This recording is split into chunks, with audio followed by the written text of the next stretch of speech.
Hello, and welcome to the Franchise Connection, a podcast devoted to film franchises, where we'll visit a galaxy far, far away, drive 88 miles per hour to get back to the future, and avoid Jason Voorhees from passing through Camp Crystal Lake. I'm Matt Fisher. I'm Matt Sparrow. Alright, Matt, are you excited to make a podcast about film franchises? I am very excited. I've loved film franchises since I was a very young kid, and now making a podcast about it, it's a wild ride. It's going to be fun just to talk about a little bit more than we have before, where we'll watch a bunch of films and be like, yeah, that was good, that was bad, to try to get a little bit deeper into what each movie was like, so forth. This podcast, we plan to have fun chronicling our cinematic journey through various film franchises, series.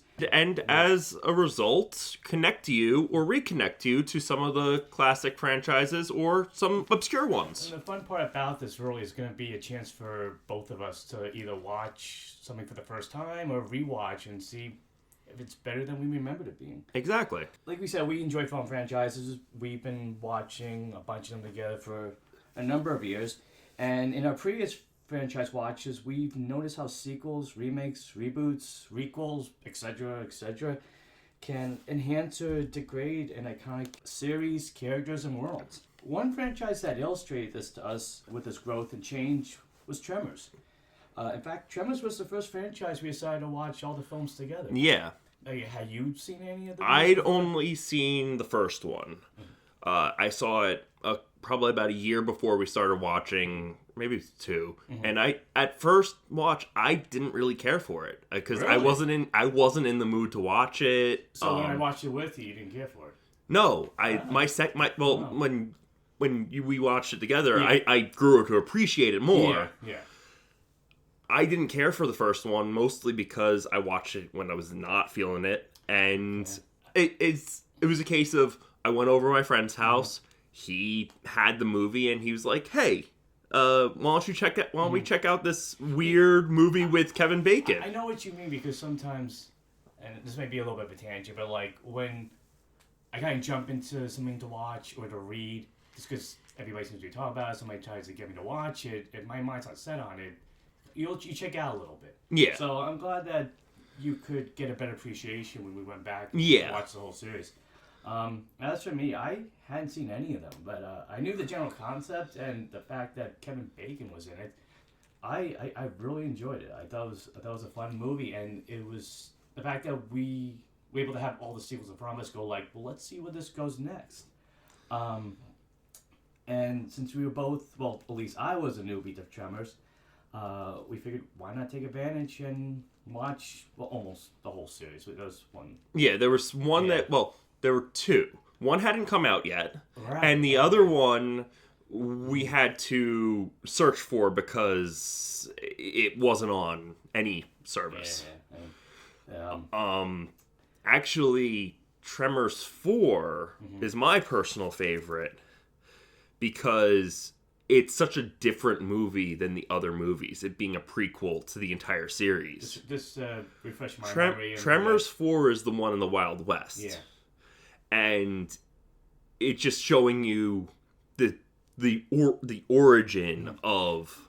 Yeah, I thought this was again a case of us watching all the movies back to back and seeing how certain directors and writers could be like, well, why don't we try this? And I thought that was kind of cool, the Wild West one, because in the present day, you have all this stuff that they can use to help fight the creatures. But, I mean, this is the Old West. How do they stop it with archaic and antiquated technology? And there's a cool twist at the end that kind of, answers the question about, well, if they knew about this in the past, how come nothing was ever said in the first movie? And we'll keep that a surprise for viewers or listeners who haven't seen that yet. But really, this movie challenge ended up being lots of fun. We just saw how each film further developed its character, the world. It involved the central creatures and the mythology. I thought it was really cool how each movie, it's okay, they know how to fight it. Okay, well, now there's something new. Yeah. Okay, so how do they fight that now? What does that mean? What can they do? What they cannot do? What are the weaknesses? That was really, I think, the charm of the whole series overall. And I honestly think that final movie was a perfect send-off to the series. It's one of those few perfect finales. The seventh one? Yeah. Yeah. And I think that was what made this Tremors fun, really, is just its consistent trying to make each film wilder and crazier than the last one. Yeah. Like, is there anything else you can mention, Matt, about like the Tremors series and like watching it and as you know, I think we pretty much covered everything. One thing I thought was kind of cool, and I mean, as we watch more franchises and talk about them, seeing how different characters sometimes take over. Like the thing I thought was kind of cool with Tremors was. Burt Gummer. Oh, glad you removed it. Him becoming the face of the franchise after the first two. I mean, he's always a fun side character, but to make him the de facto leader of the series. I mean, he's always gunning and ready to fight these creatures. It made it fun to see how he would win these challenges, so to speak. Yeah. So after we finish all the Tremors movies, we decide, why not keep going? And since then, like we said before, we periodically picked a new franchise to watch in its entirety, or you know, as much as we could watch. Yeah. Such series have included Mission Impossible, Chucky, Jaws, The Exorcist, and James Bond, which that was a lot of fun. It was a very long time. That took us a couple of months, and we definitely had to break it up along the way. I mean, the fun thing with James Bond was just seeing how each era represented or was about something different.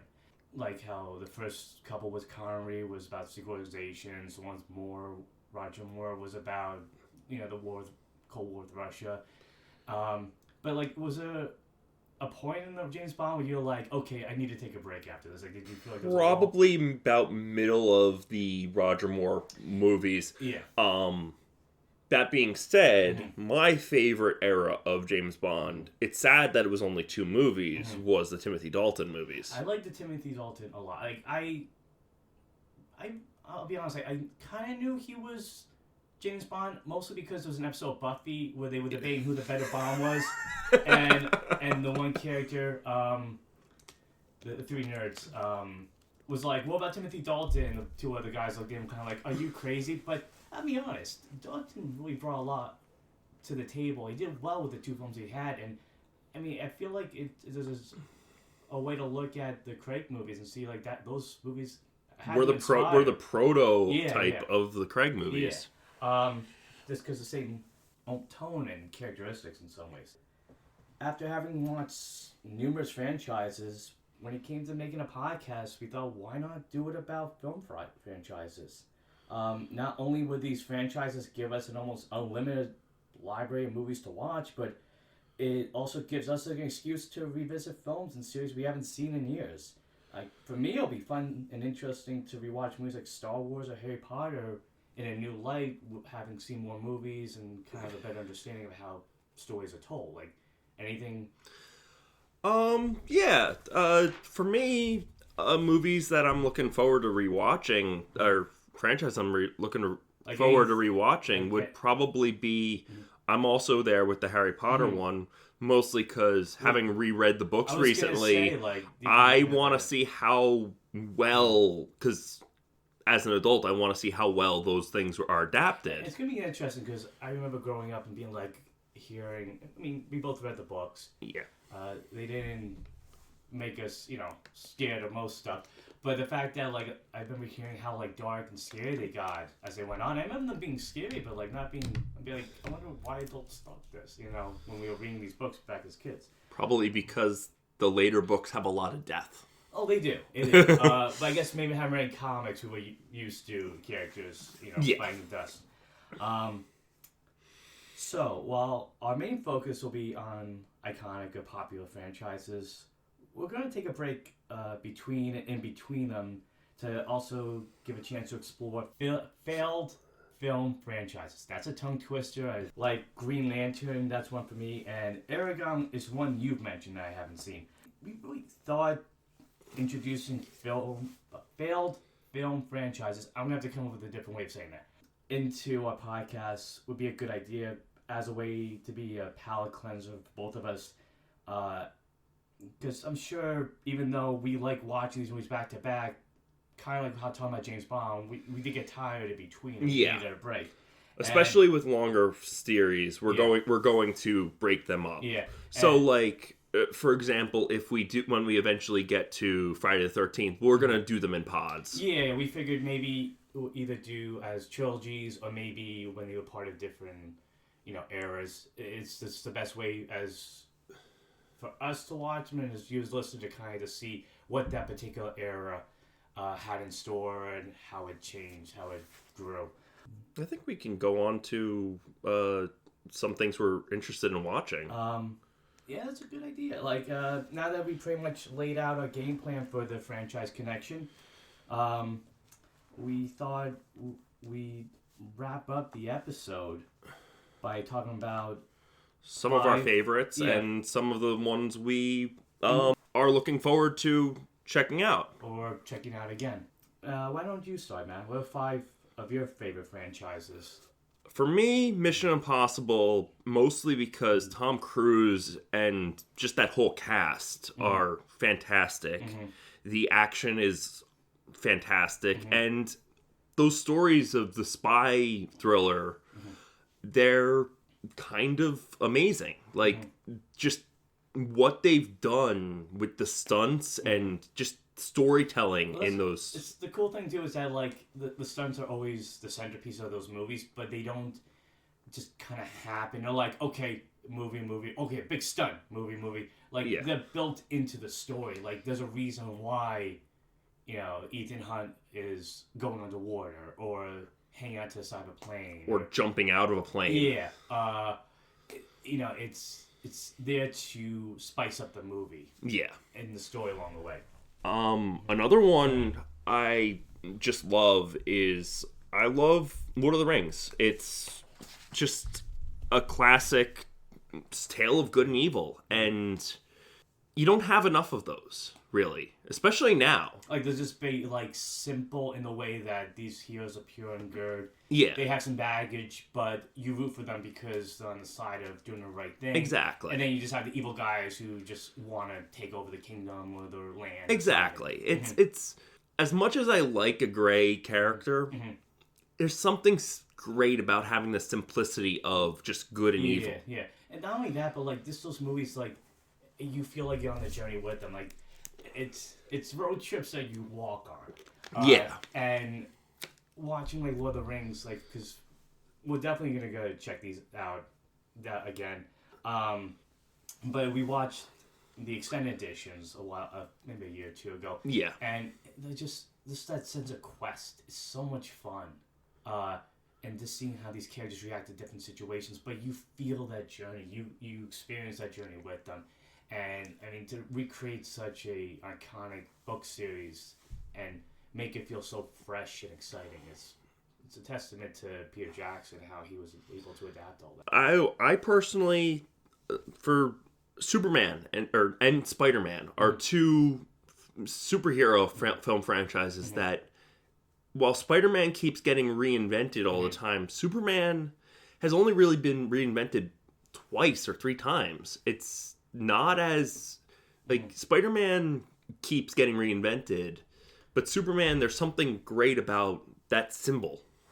Just that idea that Superman is how so Superman what he stands for, and especially the Reeves movies, where he's very much, I am the defender of humanity, and I'm giving hope to these people. Yeah, they might be a little hokey, but I mean, they're great movies. That's the thing that I think, I say that hokey, but that's the thing that's the charm of it is he is that G. Willikers swell guy. Exactly. I mean, he says swell in the movie, and Lois kind of looks at him like, where are you from? But it's just that you have to get that with Superman. I mean, I don't mind different versions of Superman, over the years. I don't mind sometimes the more serious, the more comical, but Reeves set a standard that every actor since is trying to achieve. And most have failed.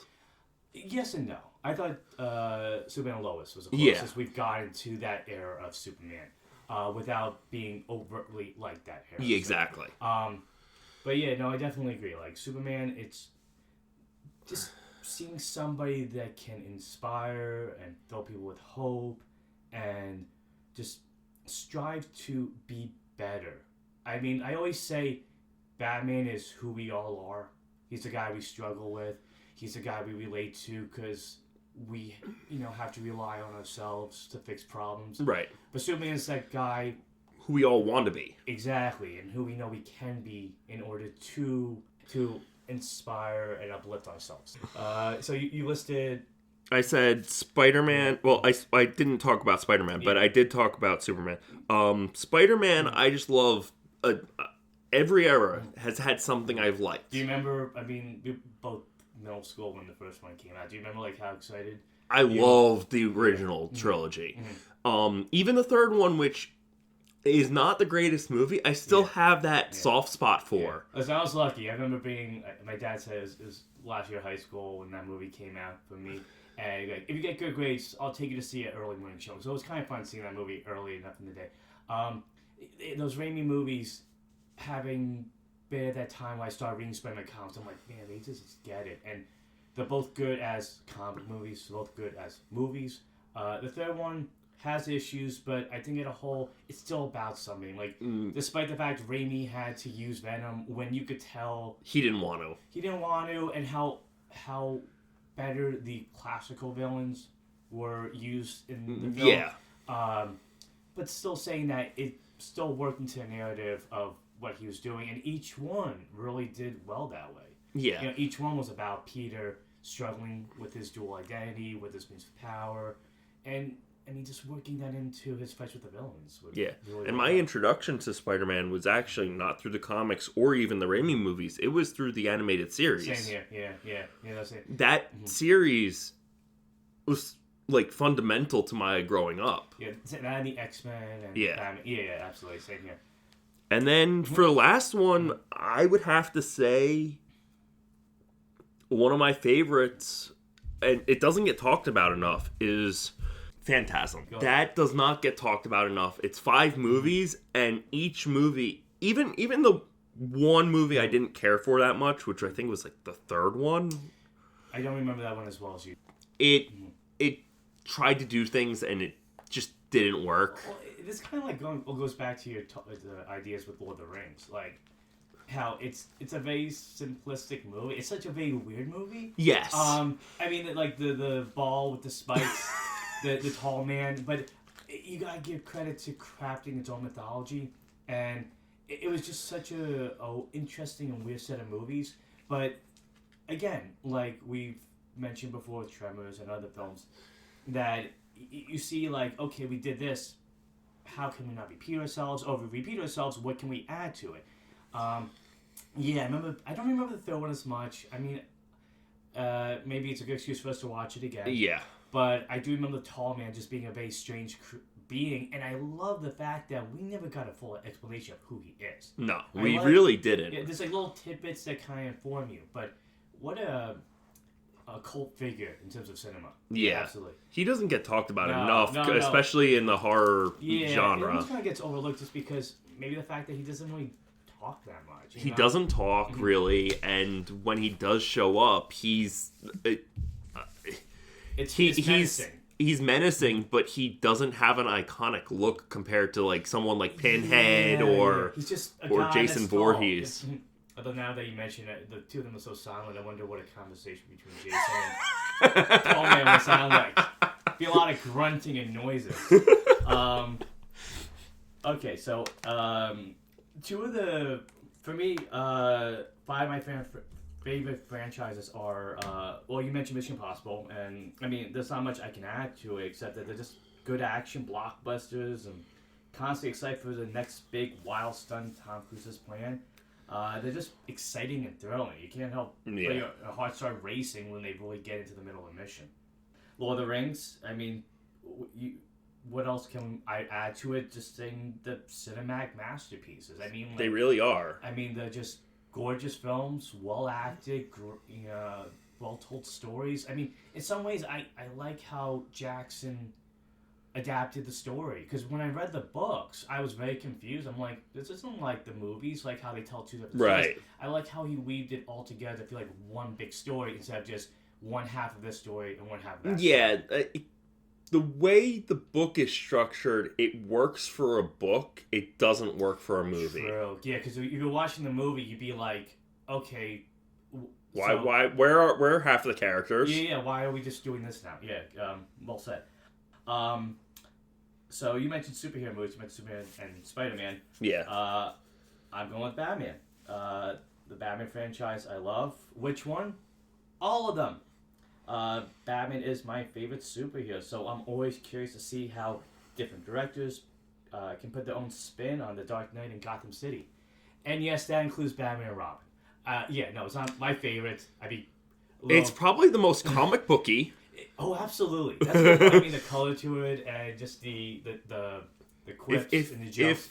If that's the only thing it gets right, it gets points for just that. Yeah, I mean, like when you watch it, there is a sense of like bringing like the weird part of Gotham to life with those weird. Because I mean, one thing that you think about when you think of Batman and Robin is those weird building statues. Like it's such a weird element to include. Yeah. I guess it fits with the whole like Greek-Roman armor aesthetic that Schumacher was trying to do with those Yeah. things.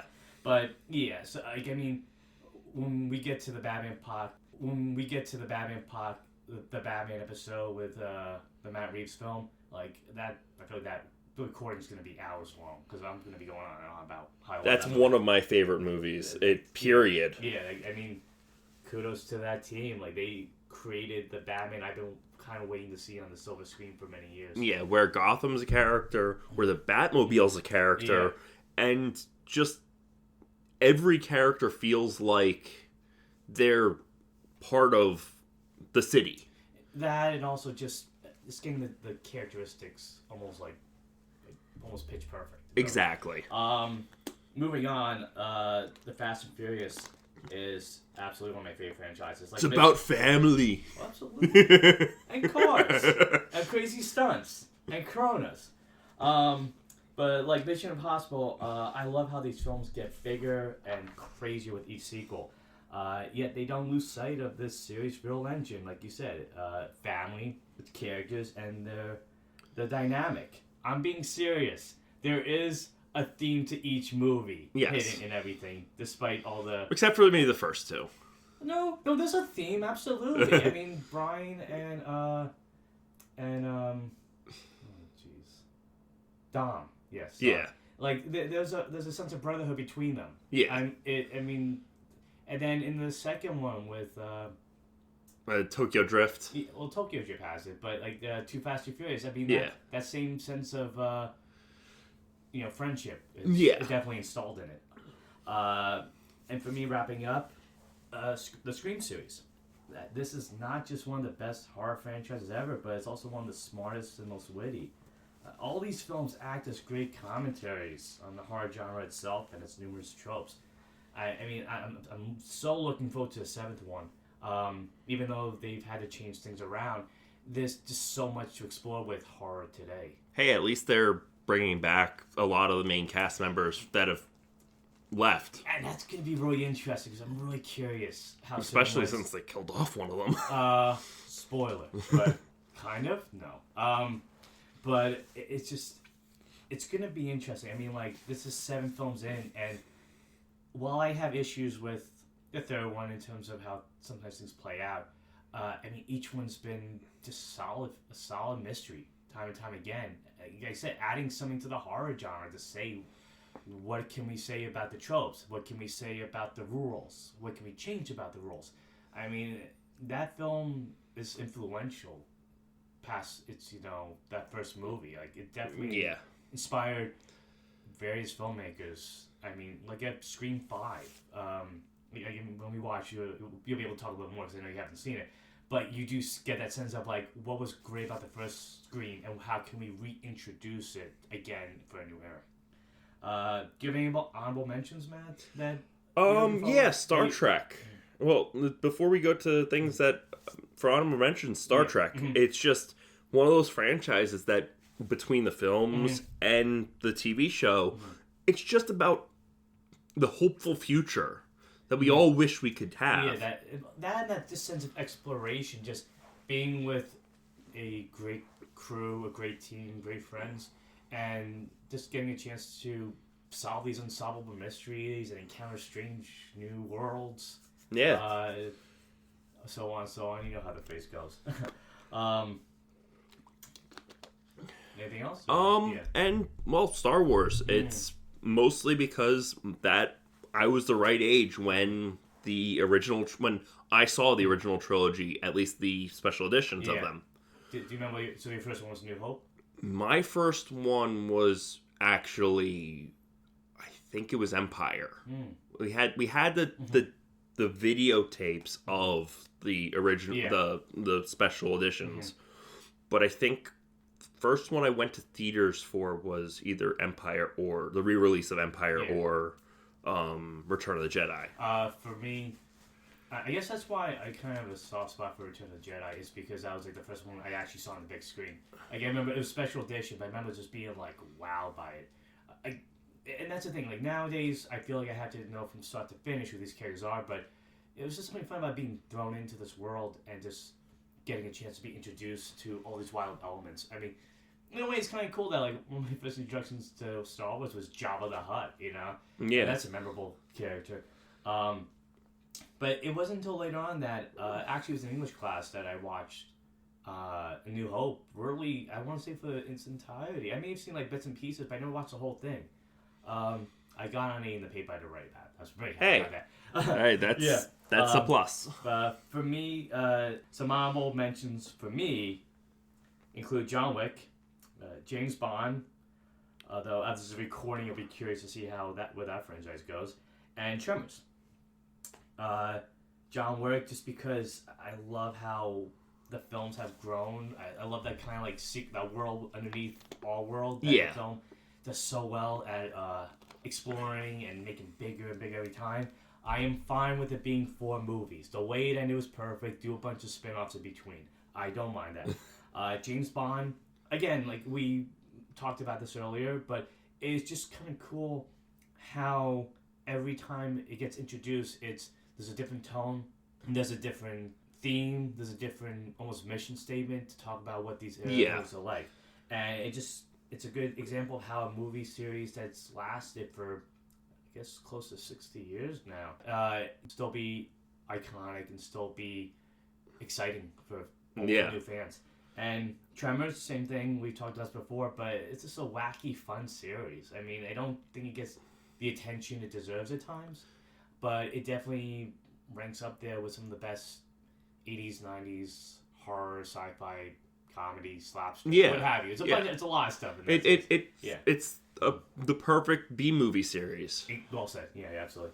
Okay, now that we mentioned our favorite film franchises, we'll move on to franchises we're excited to watch or rewatch. So, what films made your list, Matt? For me, I really want to see the Godfather trilogy again and talk about them. That's good. Those are going to be long episodes, but they're going to be interesting, especially how the movies evolve. And have you seen the whole trilogy? I've only seen the first movie and a half. For whatever reason, every time I tried to watch the second movie, I'd fall asleep. I mean, I don't. It's a long movie. Like the time I've actually watched Godfather 2, which is, like everybody says, is one of the greatest sequels ever, and that definitely lives up to the hype. I wasn't feeling good, and I'm saying like, well, I got nothing else to do. I might as well just watch this 2.5 hour or however long the movie was. Yeah, it's a long movie. I think it's close to almost 3 hours like the first one. But you'll see such a interesting duality being presented in the sequel. Like, it's definitely that. I mean, I don't want to go on too much. I want you to go cold, but it is just so well done how you see Michael and his father and they're different paths. In a way, the same path, just for different reasons, and how one becomes who they are almost because they have to, and how one gets corrupted because of who they become. Right. That's me putting my Screen Studies my hat on. I also would love to rewatch the Nightmare on Elm Street movies. Well, I've only seen the first one, but and No, you said stuff. Dream Yeah. Warriors. I was gonna say you keep.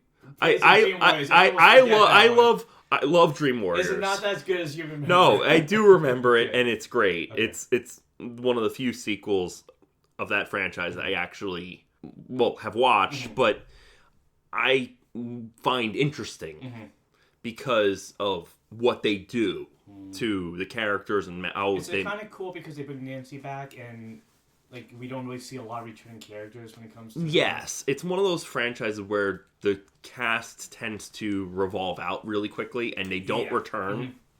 I mean, I guess it's kind of hard, like, you know, to have the character face Freddy again, how do they face it in a new way? And, you know, you talking about Nightmare on Elm Street 3, maybe we'll just say Dream Warriors to make it easier, and how that kind of almost gave Nancy an interesting new challenge against Freddy. Exactly. Yeah. I mean, I know enough about the premise of the movie, just not... The another one I'm very interested in watching is I've never seen the entirety of the Chronicles of Narnia series. I didn't see any, yeah. I've seen the first one, and I've seen bits of the second one, and that's one of those series where it's like I've read the books; they're great books. They're definitely allegories for Christianity. But, like, you read the books. Do you remember anything about the first movie? Like, how it The adapted? first one did a very good job adapting it. Okay. It's the case of the sequels. Either the cast was growing too old too quickly, or I don't know. I think they adapted the first 4 books. Did they kind of rush things too much? Oh, it was Disney. It was back in the day when Disney was trying to capitalize on the property they had. Okay. I don't know the details of why they never completed the I series. mean, I guess that's something we'll definitely talk about when we look at those movies. Yeah, I know enough about Chronicles of Narnia, not all the details. I mean, it's bad that Epic Movie is the closest I've gotten to watching those movies. Oh boy, those spoof movies are going to be an interesting series to explore. I know they're not going to Especially scary movie. To transition. Yeah. That's another one. That's another film franchise. I'd love to see how a comedy evolves. Yeah, true. Like, and not only that, but like what they kind of go after in terms of making fun of and spoofing. Yeah. Kind of encapsulating, almost like I kind of like looking at those spoof movies as almost as time capsule films. Like they're like, this is what was funny at the time. This was popular. Exactly. At the time. And yeah, I'm sure we'll make a long list of like what doesn't hold up anymore. Anything else? Yeah, Naked Gun. I've only seen the first one. Yeah, I remember showing you the first one, and those titles were just so great. 33 and a third. I thought that meant something as a kid, and boy, this wackiness nonsense. And not only that, but like, yeah, those are funny movies. I think, like I just said, you know, compared to like what I'll describe as time capsule films, the humor is in the situation. Yes, there's certain popular things that they'll make fun of, but it's just the scenario. It's more pure comedy instead of trying to make fun of Yeah. something that's contemporary. Yeah, wordplay and so forth. I mean, I think one of the best jokes in the third one, they have this whole scene set at the Oscars, and there's a spoof movie that got nominated called Geriatric Park. And I'm being literal, being like Jurassic Park, and not getting why it was a giant old man with a walker walking around. So looking at it now, I'm like, okay, that's clever. I mean, that's why those movies are just fun. Does that wrap up things for you? Yeah, for me, yeah. Okay. For me, 5 franchises I'm excited for are what one you mentioned was Nightmare on Elm Street. I've only seen the first one, and I've seen the remake. I feel like my horror movie fandom card should be revoked because of that. But I'm excited to see what frightening and otherworldly nightmares these films, sequels, craft for Freddy Krueger and his sleep-deprived victims. I think that's one of the fun parts about that movie is that sense of how can we make the dreams weirder? How can we make the story scarier? Although I know the second one is supposed to be a very rocky sequel. But I mean, Freddy Krueger for me is that horror icon. Like I always preferred him over Jason just because there's more. He's got personality. He's got personality. There's more dimensions. There's more of a scare and danger to him because you're in a dream where anything can happen. So I'm really excited just to kind of see that trajectory for the series of like where they take Freddy. Does he get too goofy at times? It'll be fun for me to see. I definitely know of New Nightmare and how that kind of like comments on the whole series as a whole. Yeah, I'm looking forward to that's what Wes Craven's always good at doing. Oh, absolutely. But in terms of other franchises, Friday the 13th, believe it or not, I've only seen the 2000 remake, and well, parts of the first one, but it was on AMC. It was so edited down. I feel like I was missing out on a lot. Yeah. I mean, I was gonna check it out just because Joe Bob was introducing it, but you definitely feel like without the actual effects and gore, it loses something. Yes. To the series. I mean, I'm fully committed to watching this entire franchise.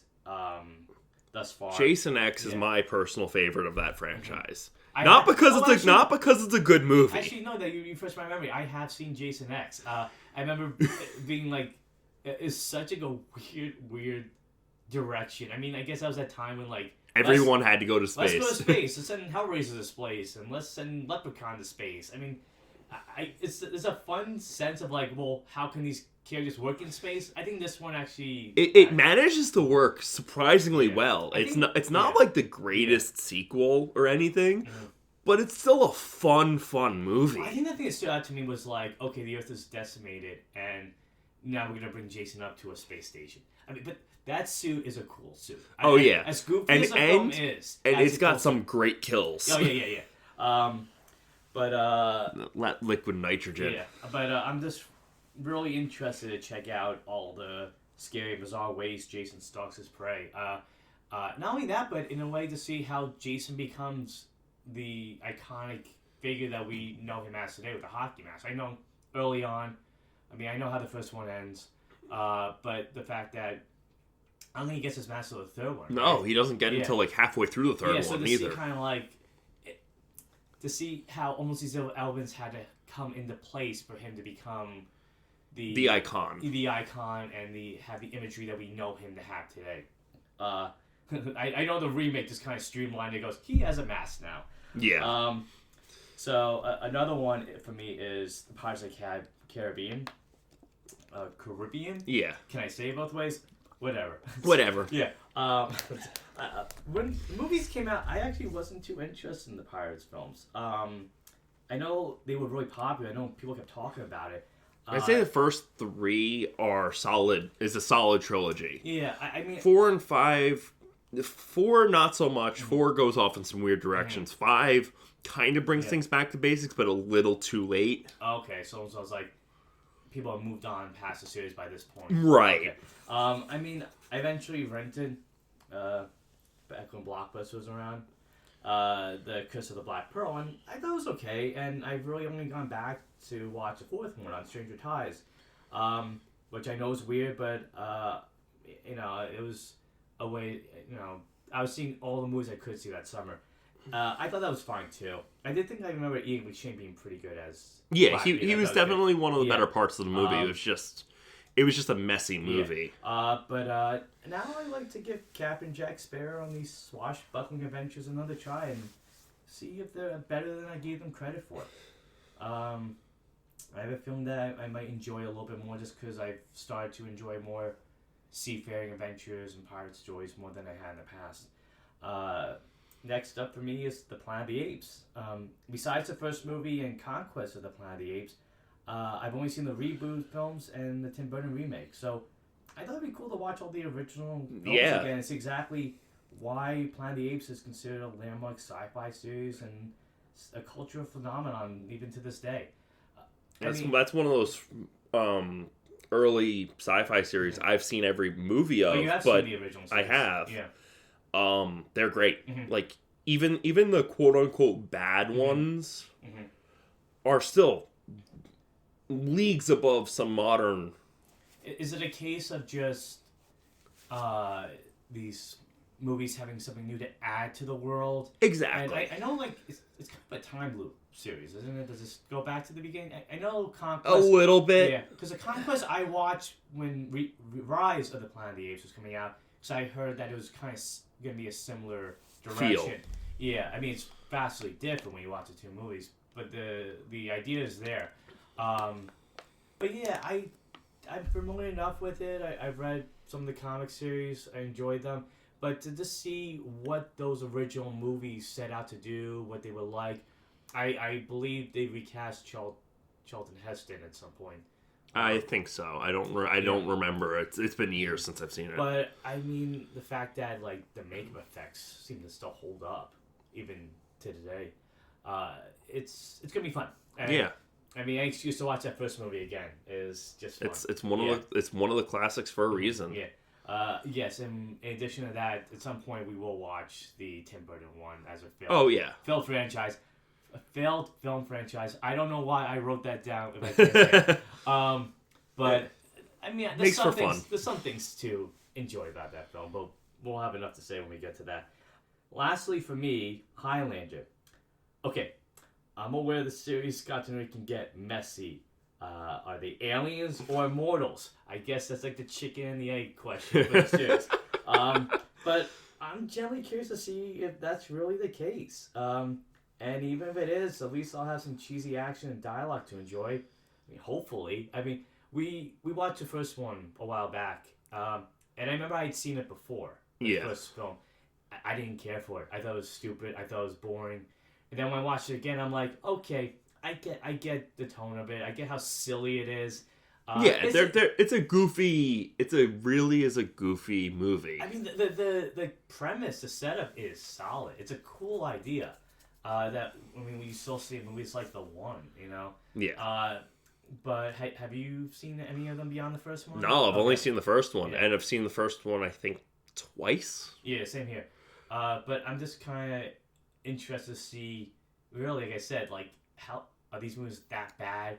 Is the story that confusing? Am I gonna be like ripping my hair out, going like, what is going on? Like, okay, they're fighting with swords again, or whatever. But the one thing I have to give credit to that franchise, at least from the first one and parts of the TV series I remember watching reruns of, is that Queen song is awesome. Oh yeah, that's so good. I mean, like that's definitely like one of those series that like even if the films aren't great, it's got an awesome soundtrack.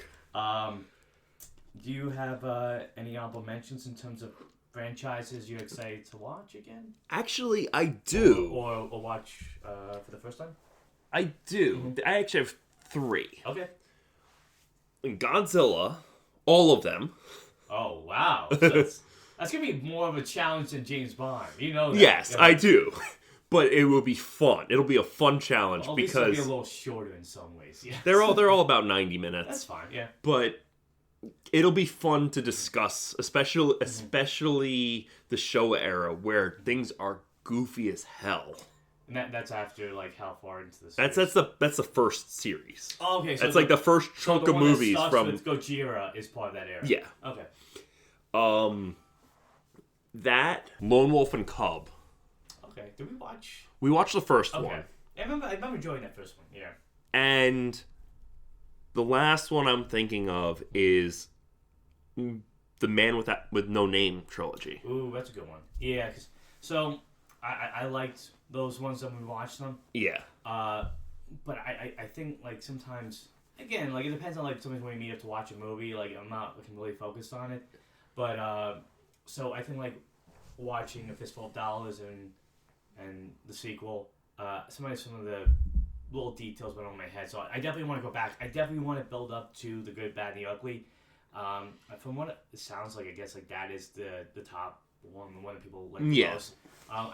Interesting. I always thought that was it's a singular movie. I didn't realize that was part of the series. the way the movies are structured, and they're all standalones. No, but the fact that like I thought I could just jump in without knowing, in some ways that like this was part of a series. I always thought it was its own movie. Those are good ones. So for me, some honorable mentions are Star Wars. I kind of wanted a reason to watch all the movies again. I I really haven't gone back to watch any of them. I mean, we've been keeping up on the Star Wars shows for the most part. Yeah. But in terms of the movies, I really haven't gone back to see any of the films since Rise of Skywalker. And I'm really excited to see if I like the prequels a little bit more, if they are better than I remember, or if it is a nostalgic lens issue. Right. But just an excuse to return to the galaxy far, far away and kind of see, I guess, the fall and rise again of Anakin, as well as the other characters. And really, I'm very interested to see it's a sequel trilogy as conflicting and fun and rocky as I seem to think of it now. Maybe I'll like Rise of Skywalker a little bit more. I know we've had discussions about The Last Jedi and Luke's actions in that movie. I'm curious to see if I watch the films from the beginning, am I going to be like, okay, I get why people were mad at it. Or does he still have a point to make? Part of me thinks the reason people have the reaction they have is because they had a couple of decades of books with Luke, and the trajectory of Luke in those books is vastly different than the trajectory of him in the movies. They kind of had to I mean, that's a discussion for a whole episode about Star Wars, but like the idea of we meet Luke on what's the planet again? I don't even remember. The Cliffhanger planet. Yeah. Excuse me. And this kind of sense of like we have to be brought up to speed of who this man is now instead of getting to see what his life getting to that point was. Right. Who knows? Maybe they'll explore that in a comic or TV series. Yeah. I mean, that's definitely something that needs to be explored way more. Well, I mean, that's kind of what they're doing now. A little in the Mandalorian. But, yeah. I mean, there's still more.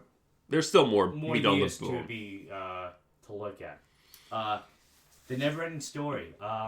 I kind of know some of the iconic imagery in that film. Never seen any of them. I know it's, that'll be fun. I know it's a beloved 80s series. At least the first one is beloved. I don't know about the sequels too much. It will be interesting to see your reaction to some of the things that happened in that movie. I do remember, I do know about the dog creature, whatever its name is. I have an excuse to not remembering because I haven't seen the movies. And I know it's like a giant rock monster, and I know the kids reading the book, but that's about as much of it. And a joke on The Simpsons where Lionel Hutz says, I've never seen a blatant issue of false advertising since a never-ending story. So I'll find out if this is meant to be a never-ending story. And the last one is Bad Boys. I've never seen any of those movies. I know who's in them, but I've never sat down to watch them. And actually, it's like some Michael Bay movies I haven't seen. Just kind of excited to see why people like them, why they're fun watches, and just to see how the newer ones compare to the old ones. But just the fact that I'm excited just to check out this buddy cop comedy action film, Yeah. That should be fun. It should be a lot of fun, especially since I've only seen the first two. I think, too, even though it's as long as it is one of my favorite action movies. Oh, wow. Interesting. Yeah. Like, it's not even just a favorite comedy. It's, like, as an action movie, it's a solid action movie. Do you feel like the movies, balance the comedy and action well? The second one definitely is more into the action. Okay. And the comedy, while it takes kind of a back seat. Okay, it's... But Martin Lawrence and Will Smith are they have great chemistry. Yeah. That always makes me think of the Beverly Hills Cop movies.